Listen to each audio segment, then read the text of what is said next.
안녕하세요. 반갑습니다. 비트코인 뉴스 팡입니다. 2019년 12월 30일 비트코인 뉴스 전해드리도록 하겠습니다. 어제는 여러분들에게 좀 죄송하게도 음질이 좋지 않은 영상이 올라갔습니다. 확인을 하지 못한 제 잘못이고요. 정말 죄송합니다. 저희가 그래서 다시 한번 좀 깔끔한 음질로 다시 한번 녹음을 하고 방송을 해서 여러분들에게 전해드리려고 다시 한번 방송을 시작하게 되었습니다. 전에 기사들 같이 포함해서 오늘 기사들까지 같이 정리해 보도록 하겠습니다. 여러분들 도움이 되신다면 좋아요, 구독, 댓글 달아주시면 감사하겠고요. 투자에 관련된 정보들 참고사항일 뿐이고 조언이 아닙니다. 투자하실 때 여러분들 스스로 꼭 판단하시고 결정하시길 바라겠습니다. 자, 금일 비트코인 뉴스들 같이 한번 정리해 보도록 하겠습니다. 어제 이제 2019년 비트코인 세 가지 주요 지표 2017년 수준을 능가했다라는 소식인데요. 지금 비트코인에 관련된 세 가지 주요 지표가 이제 뭐냐면, 첫 번째 비트코인의 주요 기술적 지표인 거래 건수와 그리고 미 달러화 거래량 그리고 해시율, 이렇게 이제 세 가지입니다. 올 한 해는 물론 비트코인 가격이 최고치를 기록했던 2017년 당시의 수치를 능가하고 있다라고 하고 있는데요. 자, 우선은 거래 건수로 봤을 때 지금 사상 최고치를 이제 경신을 한 건데요. 지난 5월 비트코인 거래 건수가 1200만 건에 육박을 했습니다. 이것은 2017년 12월 가장 급격한 상승세를 보였던 때입니다. 이때가 2017년 12월에 1100만 건 기록을 넘어선 겁니다. 그래서 사상 최고치를 올해에 다시 갱신을 하는 모습을 보였다라고 할 수 있고요. 그런데 그때 최고 가격, 그러니까 사상 최고 가격을 돌파하는 그 시점이었기 때문에 그때랑 지금이랑 좀 비교 자체가 가격면으로는 좀 다른 추세였어요. 그런데도 거래량이, 거래 건수가 늘어났다라는 부분을 의미 있게 바라보고 있고요. 자, 그리고 두 번째는 이제 그 비트코인의 일일 거래, 그 미 달러화를 이용한 거래량입니다. 비트코인의 일일 거래량 지난 7월에 40억 달러를 넘어서면서 최고 기록을 세우는데요. 이 부분도 지금 그 2017년도를 이제 뛰어넘는 사상 최고 거래량을 기록을 한 거죠. 자, 그리고 마지막으로 이 비트코인의 네트워크 해시율도 사상 최고치를 경신을 했는데요. 비트코인의 거래 처리에 관련된 전반적인 이제 컴퓨팅 능력을 해시율이라는 것입니다. 그래서 이 해시율이라는 건 수치가 클수록 사용 가능한 전력이 많아지는 거고, 그리고 비트코인 네트워크 보안이 강화되는 효과가 있습니다. 그래서 이런 부분 때문에 앞으로 이제 관심이 더욱더 높아지고 있다는 걸 반증한다라고 생각하는데요. 특히 올해의 경우 비트코인 가격 하락에 따른 채굴업자들의 수익성 악화가 예상되는 시기에도 해시율이 지속적으로 증가해서 관심을 모으기도 했다라고 하고 있습니다. 그러니까 가격이 하락하면 보통 해시율이 떨어지게 되어 있는데, 그때에도 지속적으로 해시율이 증가했다는 부분을 의미 있게 바라보고 있습니다. 그래서 주요적인 2019년도 비트코인의 주요 지표들이 대부분 사상 최고치를 경신하는 흐름들을 계속 보여주고 있다는 부분을 의미 있게 보는 거죠. 자, 그리고 두 번째, 비트코인에 대한 가격 전망을 바라보는 건데요. 지금 비트코인의 가장 또 유명 강세론자입니다. 이 브라이언 켈리라는 사람인데요. 이 주요 언론인 CNBC에서 지금 비트코인 가격에 대한 전망들을 이야기를 했습니다. 지난 10년 동안 비트코인이 금보다 실적이 좋았다라고 이야기를 하면서요. 2020년도에 금 시가총액이 50%를 따라잡고 3억 원을 달성할 것이다.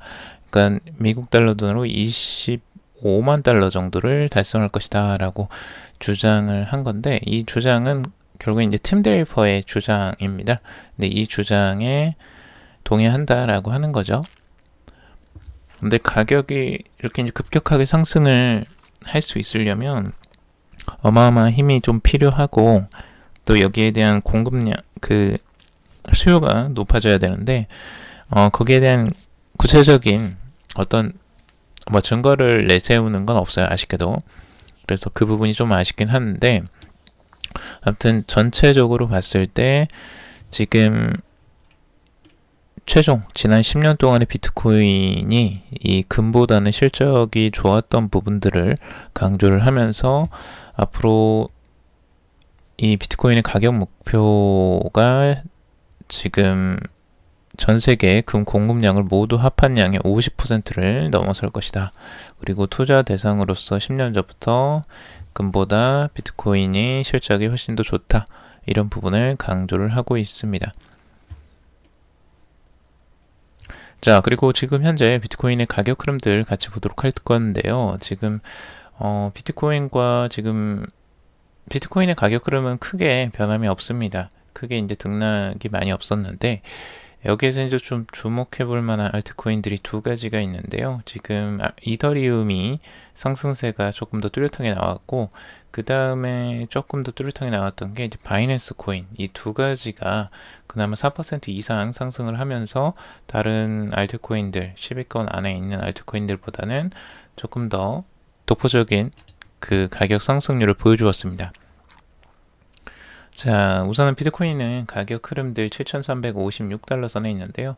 가격이 상승할 것처럼 올라가더니 다시 한번 또 내려오는 이런 흐름들을 보여주었습니다. 아직까지 그냥 횡보세라고 볼 수가 있고, 이 전 저점인 760달러 선, 7,600달러 선을 깨지 못하는 부분들은 아직까지 그냥 이 범위 안에서 계속 움직인다라고 볼 수가 있겠죠.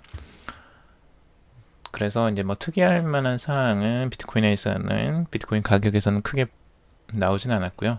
그리고 이더리움은 지금 가격이 지금까지는 계속 지지부진하다가 그나마 비트코인보다는 상승세를 조금 더 나타냈는데 지금 134달러 선인 이 저항선을 살짝 깨고 올라가는 모습들을 잠깐 보여주었습니다. 그래서 긍정적으로 지금 올라갈까 생각했는데 다시 한번 또 그 저항선에 부딪히는 모습, 지금 저항선 안에 지금 딱 머물러 있는 상태인데요. 지금 이 가격대를 다시 뚫고 올라간다면 140달러 선까지 좀 기대를 해볼 수 있을 것 같습니다. 그래서 오랜만에 지금 비트코인과는 다른 행보를 보여주는 이더리움인데 이게 좀 더 힘있게 올라가주길 좀 기대를 해보는데요. 아직까지는 그 힘이 조금 약한 모습입니다. 강하게 돌파를 하고 추세를 완전히 돌파하는 흐름들이 나와준다면 조금 더 긍정적인 흐름들을 기대할 수 있을 것 같습니다. 자, 그리고 바이낸스 코인도 지금 반등이 나왔는데요. 그나마 다른 알트코인들보다 조금 더 상승하는 한 4% 이상의 상승률이 나왔습니다. 위에 있는 이제 그 저항선에 지금 딱 부딪혀 있는 모습들을 볼 수 있습니다. 그래서 14.2달러 선에 지금 저항선에 딱 부딪혀 있고, 이 저항선을 지금 깨고 올라가느냐 아니면 저항선에 부딪혀서 또 내려가느냐, 이 기로에 지금 서 있습니다. 조금 더 힘을 내서 위쪽으로 올라가 주기를 기대를 하고요. 이 저항선을 돌파하면서 알트코인에서도 조금 더 이제 이 상위권에 있는 알트코인들이 큰 힘을 발휘해주는 흐름들이 나와준다면 다른 알트코인들에도 좋은 영향을 미칠 것 같은데, 우선 이더리움 같은 그런 대장 그 종목이죠. 암호화폐 종목들이 먼저 올라가주는 흐름들이 좀 나와줘야지 다른 알트코인들도 따라갈 수 있을 것 같습니다. 자, 그리고 윌리 우가 지금 비트코인의 마켓을 지금 전망하는 내용들인데요. 지금 온체인 인베스터 액티비티라는 이 지표를 통해서 지금 전체적인 큰 추세를 바라보고 있습니다. 이제 베어 트렌드 리버설 그리고 어큐뮬레이션, 리어큐뮬레이션이라는 그 패턴들을 나타내고 있는데요. 전체적으로 이렇게 이제 상승하는 흐름들, 위쪽으로 방향을 트는 흐름들과 그리고 이제 비트코인의 가격에 그 상관성을 지금 보여주고 있습니다. 이제 베어 트렌드 리버설이라는 건 이제 비트코인이 하락하는 추세에서도 이 지표가 상승하는 흐름들을 보여주면서 이제 정반대의 흐름들을 기대할 수 있는 부분으로 이제 바닥을 이제 반전을 기대하는 모습들을 볼 수가 있고, 그 두 번째에서는 이제 어큐뮬레이션이라고 해서 이제 매집 단계로 들어가는 거죠. 그래서 축적 매집을 거쳐서 추가적인 상승세가 나오고 다시 한번 추가적인 리어큐뮬레이션이 도출되게 되죠. 그래서 1단계, 2단계, 3단계로 지금 비트코인의 가격 흐름이 나오는데, 지금 과거의 패턴들을 보더라도 이렇게 가격이 하락하는 흐름 내에서 이런 베어 트렌드 리버설이 나왔고 어큐뮬레이션이 나왔고 그 다음에 다시 한번 리어큐뮬레이션이 도출되는 이런 흐름들로 비트코인의 가격이 상승하는 흐름들이 나왔다. 이번에도 2012년도에도 똑같은 패턴들이 나왔었죠. 그래서 1단계, 2단계, 3단계 이런 패턴들이 지금도 이제 반복되고 있다라는 거고, 지금이 그 세 번째 단계에 있다라고 바라보는 윌리 우의 분석입니다. 결국에는 이제 불장으로 이제 가는 세 번째 단계에 이제 진입을 했다라고 보고 있는 건데, 과연 이 분석대로 흘러가게 될지, 아직은 이제 지금 이 지표가 완성이 되는 상태는 아니고, 지금 이제 차츰 상승하기 초입 부분이기 때문에 이 부분이 완성이 되는 부분들을 한번 지켜봐야 될 것 같습니다. 자, 그리고 모이샤 뷰리의 비트코인 분석입니다. 단기적인 분석이고요. 지금 7,295달러 선을 지지를 받는 선이고, 결국엔 7,440달러 선 위쪽으로 올라갈 것이다 라고 분석을 하고 있습니다. 그리고 알람 마스터즈 같은 경우는 비트코인의 가격 흐름들 상승이냐 하락이냐 여기 기로에 놓여 있고, 결국에는 이 상승세가 나온다면 7,699달러 선을 돌파하는 흐름들이 나올 수 있다라고 분석을 하고 있습니다. 4시간 봉으로 봤을 때 202평선을 주요적인 이제 그 지지선 같은 역할들을 하고 있다라고 보고 있고, 이 선을 이제 뚫고 올라가는 흐름들, 이 위에서 지지를 받고 올라가는 흐름들이 이제 긍정적인 흐름이라고 보는 것 같습니다. 아래로는 7,034달러 선을 주요적인 지지선으로 바라보고 있습니다.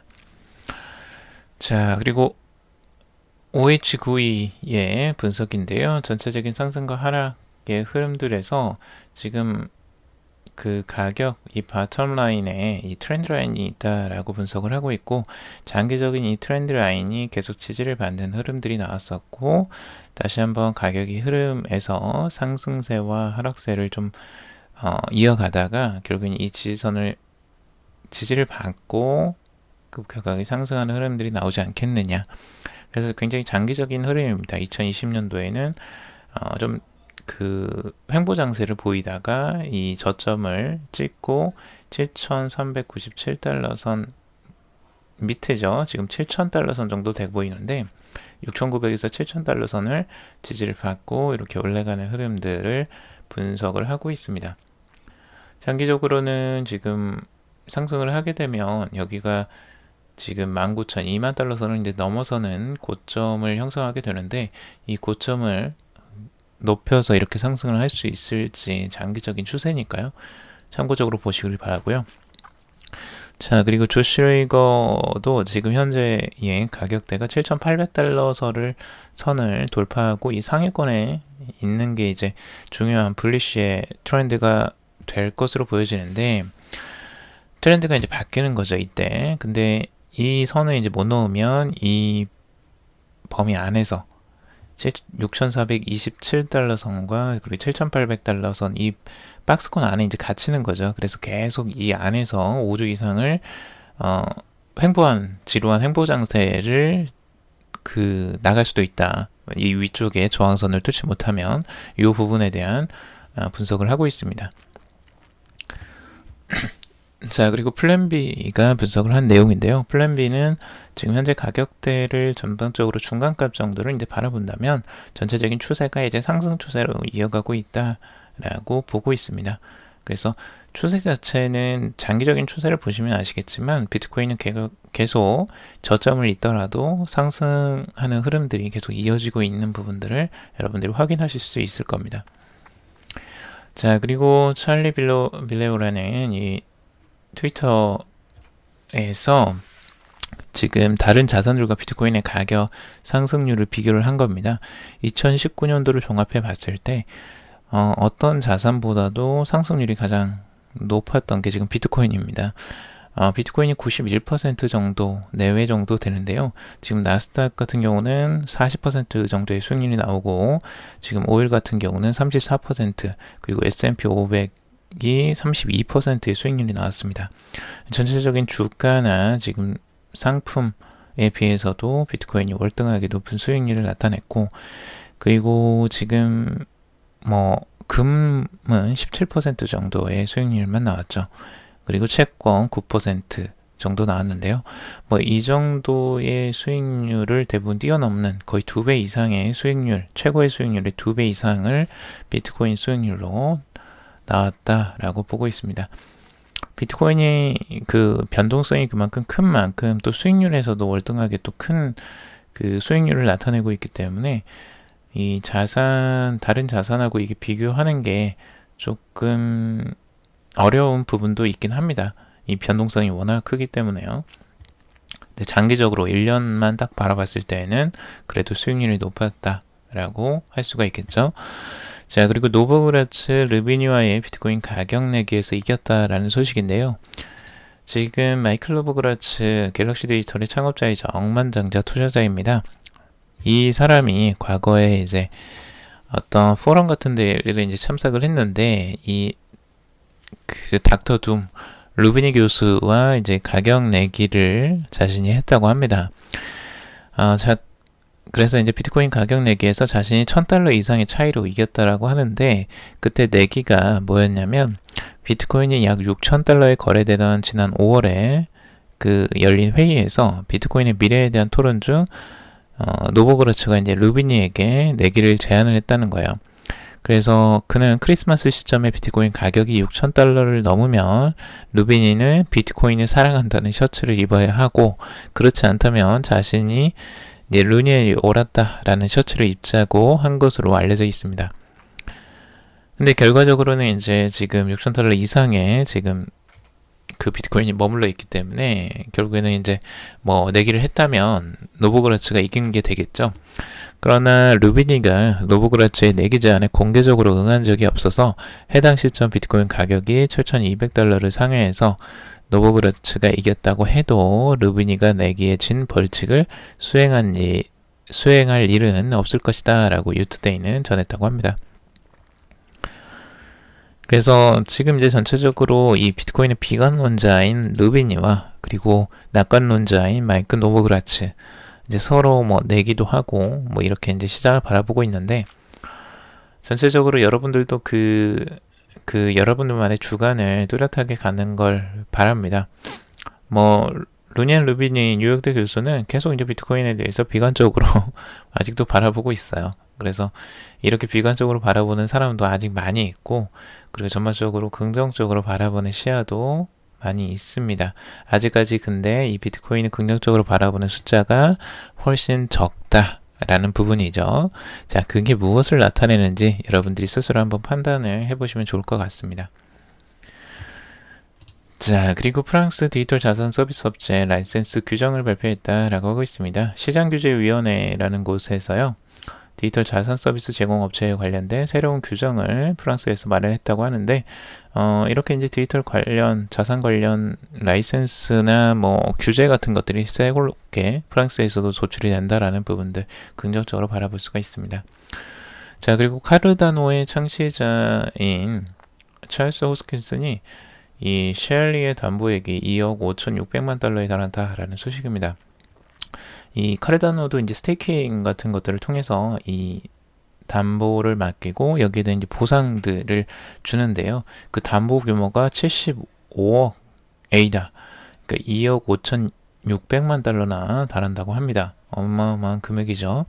자, 카르다노가 이제 새롭게 이렇게 출범하는 이 쉘리의 테스트넷이 이런 좋은 반응을 보이고 있다라고 열심히 이 CEO가 홍보를 하는 것입니다. 자, 그리고 텔레그램 이용자 비트코인, 이더리움 즉시 구매 가능하다라는 소식인데요. 지금 국제적인 인스턴트 메신저이죠. 텔레그램이 브록서스 보시를 통해서 비트코인과 이더리움의 구매 서비스를 제공한다라고 하고 있습니다. 그래서 지금 이제 텔레그램을 통해서도 비트코인과 이더리움을 구매 가능한 시점이 됐는데, 여기에는 몇몇 가지 이제 제약사항이 있긴 합니다. 실제 구매할 수 있는 구매액이 좀 한정적이고, 아무래도 이제 전 세계적으로 그 나라마다 규제가 있기 때문에 그 규제를 어떻게 적용할 것이냐에 대한 문제점들이 아직 남아 있는데, 전반적으로 이제 암호화폐를 사용할 수 있는 그 채널이 많아진다라는 부분들은 암호화폐 확산에 긍정적이라고 할 수가 있겠죠. 자, 그리고 EOS SNS가 보이스인데요. 이 새롭게 나오는 이 보이스라는 SNS 플랫폼을 이제 테스트 버전을 내년 2월에 공개한다라는 소식입니다. 지금 EOS의 개발사인 블럭원이 EOS 블록체인 네트워크를 기반으로 해서 이 소셜 네트워크 서비스 플랫폼을 만든 겁니다. 이 블록원이 운영하는 보이스 공식 웹사이트에는 이제 공개된 발표에 따르면 2월 14일, 내년 2월 14일에 테스트 버전이 출시하고 정식 버전 출시 날짜는 아직 공개되지 않았다고 합니다. 아마 테스트를 해보고 제대로 정식 날짜를 발표할 것 같은데요. 보이스는 EOS 블록체인 위에서 동작하는 SNS 플랫폼으로서 지금 이 보이스에서 발생된 수익의 일부를 EOS 기반 토큰인 보이스 토큰으로 참여자에게 나눠주게 된다고 합니다.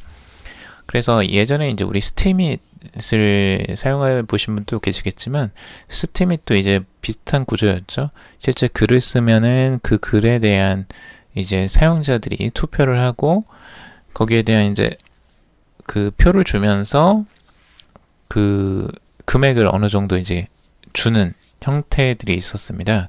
그래서 이걸로 이제 수익을 창출했던 분들도 꽤 있으셨는데, 지금은 이제 그 정도의 인기가 많이 좀 사그라든 것 같은데요.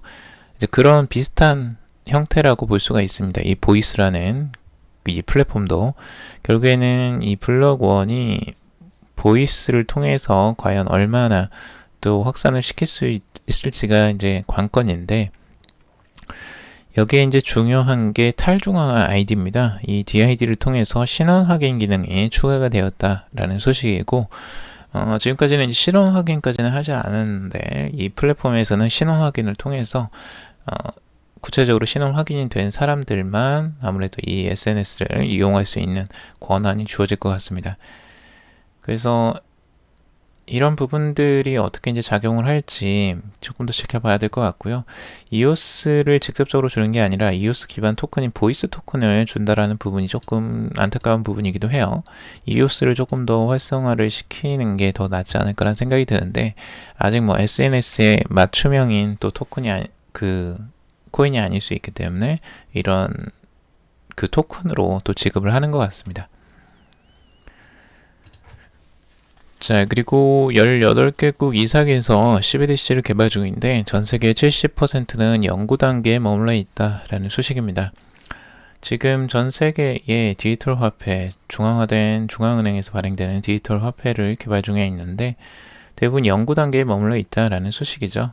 뭐 우리나라도 이제 연구를 시작하는 단계인 것 같고요. 지금 이제 CBDC를 발행한 국가는 튀니지, 세네갈, 베네수엘라, 우루과이 총 4곳으로 조사가 됐고, 나머지 국가인 중국, 스웨덴, 싱가포르, 태국, 캄보디아, 터키, 이란, 아랍에미레이트 등 14개 국가는 CBDC를 개발 중이거나 테스트 중인 것으로 나타나고 있습니다. 여기에 이제 중국이 내년에 2020년도에 CBDC를 발행할 가능성들을 많이 발표를 하고 있고요. 다른 국가들, 스웨덴이나 이런 국가들도 지금 많이 테스트를 하고 있는 과정이라고 할 수 있는데, 지금 연구 중인 부분 나라들이 아직 연구 중에 머물러 있는 나라들도 있고 테스트를 돌아가는 이제 나라들도 있습니다. 그 단계는 각자 다른 것 같고요. 지금 이제 중국이 좀 발빠르게 그 준비를 하는 것으로 보여지고, 다른 나라들도 지금 많은 연구를 하고 있는 것으로 보여집니다. 우리나라도 이제 연구를 시작하는 단계 정도 된 것 같아요. 지금 연구원 뽑고 이러는 거 보니까 이제 연구를 시작하려고 하는 것 같아서 조금 느린 게 아닐까라는 개인적인 좀 우려가 있기도 합니다. 하지만 그래도 연구를 시작한다는 부분에서 그래서 늦더라도 좀 열심히 연구를 하다 보면 또 좋은 결과를 얻을 수도 있지 않을까 생각이 들고요. 그리고 리플 새로운 브라질 은행 파트너십을 발표할 예정이다 라고 하고 있습니다. 리플이 내년 초 브라질 은행과 파트너십을 발표할 것을 밝히면서 브라질에서 빠른 확장을 추진하고 있다라는 소식입니다. 지금 리플의 전무이사인 루이스 안토니오 사코에 따르면 브라질의 디지털 뱅킹 규제가 확장의 핵심 역할을 하고 있으며 리플은 은행 및 규제 기관과 송금을 위한 XRP 사용에 대한 협의를 하고 있다라고 하고 있습니다. 그래서 지금 이제 남미 쪽으로 리플이 확장을 해나갈 것으로 보여지는데, 리플은 이미 자사의 지불 메시징 시스템을 사용하는 산탄데르 브라질과 브라데스코 그리고 그 랜디멘트와 협력을 하고 있고, 지금까지 XRP를 활용하는 기업은 존재하지 않았다라고 하고 있습니다. 리플의 브라질 신규 사무소는 지난 7월에 열었으며, 사코에 따르면 리플의 총 거래 규모의 약 30%가 현재 브라질로 이동 중이다라고 전하고 있습니다. 그러면서 저희는 브라질의 암호화폐 생태계를 확장시키고 리플렛을 금융기관에 추가하여 고객에게 탁월하고 효율적인 국경 간 지불 경험을 제공할 수 있게 되어 기쁘게 생각합니다 라고 이야기를 하고 있습니다.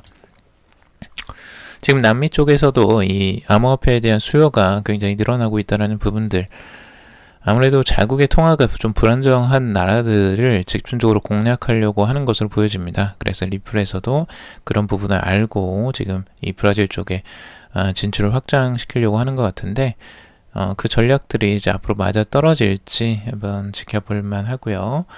그리고 국세청에서 암호화폐 거래소 지금 빗썸에 첫 과세 통보를 했다라는 소식입니다. 800억 원의 세금이 지금 이제 부과됐다라고 하는데요. 국세청이 암호화폐 거래소 빗썸에 세금 803억 원을 부과했다고 합니다. 거래소 측은 관련 법적 대응을 검토 중이라고 하고 있는데, 지금 국세청에서 외국인 고객의 소득세 원천 징수와 관련해서 지방세를 포함해 약 803억 원의 세금이 부과될 것을 2019년도 11월 25일 날 확인했다라고 밝혔습니다. 원천 징수라는 건 이제 소득을 지급하는 회사가 납세 의무자인 근로자를 대신해서 세금을 신고하는 그 납세 제도인데요. 지금 회사가 세금을 떼고 근로자에게 월급을 이제 지급하기 때문에 탈세 여지를 남기지 않는 그런 효과가 있습니다. 근데 이제 거래소에서 지금까지 세금에 대한 정확한 처리를 받지 않다가 이제 그 소득세에 대한 원천징수 관련해서 이것들을 받아버렸기 때문에 굉장히 지금 많이 그 걱정이 될 것 같은데요. 800억 원 정도의 이제 세금인데, 지금까지 뭐 많은 수익을 또 올리기도 했긴 했죠. 그래서 이제 거래를 통해서 많은 수익을 올렸는데, 문제는 이걸 이제 납세를 해야 되는 원천 그 외국인들에게 세금을 부과하기가 엄청 힘들다는 거예요. 그래서 빗썸으로서는 굉장히 난감한 이 부분도 있죠. 아무래도 소득에 대해서 이 원천 징수를 어떻게 하느냐, 외국인들에게, 이게 이제 관건이 될 것 같은데, 이 부분은 아무래도 거의 불가능한 부분이 있기 때문에 조율을 좀 더 하거나 아니면 관련 법적 대응으로 이 세금을 낮추게 하려고 하지 않을까라는 전망들을 하고 있습니다. 아무튼 뭐 세금도 800억 원 정도를 낸다는 거, 그만큼 뭐 또 수익을 냈기 때문에요. 이 빗썸이 결국엔 외국인 이용자들의 소득이 약 4천억 원으로 추정을 하고 있습니다. 국세청에서는. 그래서 소득이 그만큼 더 높았기 때문에 여기에 대해서 이제 세금을 매기는 건데, 이 빗썸 입장에서는 조금 이제 억울한 부분도 있겠죠. 자신들이 그 소득을 얻은 게 아닌데 그걸 우리가 내야 되느냐, 뭐 이런 부분에 대해서 법정 대응을 하는 것으로 보여지는데요. 앞으로 이제 세금이 부과되고 이런 부분들을 보면 구체적으로 지금 이제 규제나 규율 같은 게 마련되어지는 이 과정이라고도 볼 수 있습니다. 그래서 뭐 안타까운 부분도 있지만 이 부분들을 조금 더 구체적으로 우리도 바라봐야 될 부분이고요. 자, 그리고 삭제된 암호화폐 유튜브 컨텐츠가 복구됐지만 유저들은 불났다라는 소식입니다. 지금 최근에 유튜브 영상이 그 해외의 유명한 암호화폐 그 유튜버 더 문칼이라는 아이디를 사용한 이분이 이 영상 관련해서 이제 자신의 영상이 무단으로 삭제가 되었다라는 소식을 올렸습니다. 그러면서 많은 유저들이 이제 공분을 사게 했는데요. 그게 이제 유튜브에서 암호화폐 관련 콘텐츠 삭제가 이제 실수였음을 인정을 했습니다. 그래서 우리 측이 실수였다라고 이제 공개적으로 사과를 했지만 이 부분에 대해서 다들 우려를 하고 있고, 비탈릭 부테린도 이 부분에 대해서 유튜브를 대체할 수 있는 플랫폼이 필요해 보인다라고 언급을 했다고 합니다. 그래서 다들 이 부분에 대한 우려들을 많이 나타내고 있습니다. 지금 바이낸스의 자우창판 같은 경우도 단기적으로 어려운 상황이지만 길게 봤을 땐 좋은 일이다. 더 자유로운 새로운 플랫폼이 등장하게 될 것이다 라고 전망을 하고도 있습니다. 결국에는 이제 새로운 탈중앙화된 플랫폼들이 필요하지 않겠느냐라는 거기에 그 인식에 좀 더 그 기름에 불을 붙인 형태, 불에 기름을 뿌린 형태라고 할 수가 있겠죠. 그래서 이런 부분들이 앞으로의 이제 새로운 플랫폼을 만들어가는데 오히려 자극을 더 시키는 요인이 되는 것으로 보여집니다. 자, 오늘 여기까지 정리를 해봤습니다. 여러분들 도움이 되셨길 바라고요. 도움이 되셨다면 좋아요, 구독, 댓글 달아주시면 감사하겠습니다. 투자에 관련된 정보들 참고사항일 뿐이고 조언이 아닙니다. 투자하실 때 여러분들 스스로 꼭 판단하시고 결정하시길 바라겠습니다. 금일도 방송 들어주셔서 정말 감사합니다.